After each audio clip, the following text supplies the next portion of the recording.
Glad you're watching the Prime Edition. Now, the Finance Bill 2024 was published by the National Assembly on the 9th of this month, giving details on government proposed tax measures for the 2024-2025 financial year.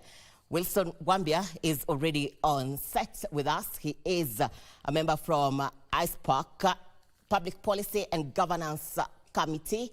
We'll be getting more insights in regards to the Finance Bill 2024. But before we get into that, let's have a look at our top story in the world of business.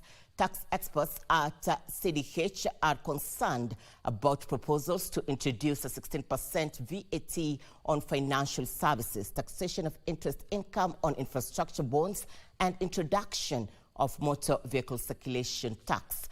They have, on the other hand, welcomed proposals in the Finance Bill 2024 to make the housing levy a deduction, which will reduce the taxable income, removal of tax on pension earned to retirees, and a lower tax on diems. Here now is Allan Aoko with the details.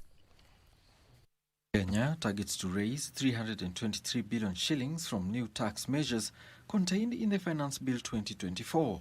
However, tax professionals are concerned about some of the proposed taxes, such as the motor vehicle circulation tax. There's still the feeling that people are getting taxed more than they could perhaps bear. We had investors giving their comments around how much taxes they have to bear, and that's uncertainty around the many tax changes that we see in the country. And the reason why we went to the East African community was to harmonize our policies so that we make the ease of doing business much better.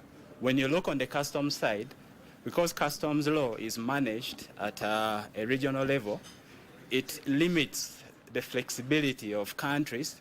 They are also concerned about a proposal to remove VAT exemptions on financial services, which include the issuing of credit and debit cards, money transfer services, foreign exchange transactions, check processes, issuance of securities, and assignment of debt. What you're seeing now is that with the increased introduction of VAT at 16%, and currently we also have excess duty, effectively it will mean for financial transactions, the tax has increased all the way cumulatively to 39%.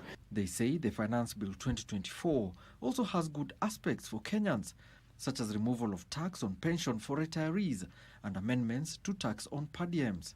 There's also the minimum taxable aggregate value of non-cash benefits. These are the lunches offered by employers within the present premises, probably a cafeteria, which has now gone up from 48,000 to 60,000 per annum, or 5,000 per month. The Finance Bill 2024 proposes to increase the non-taxable limit for contributions paid into registered retirement schemes from the current 20,000 shillings monthly to 30,000 shillings per month.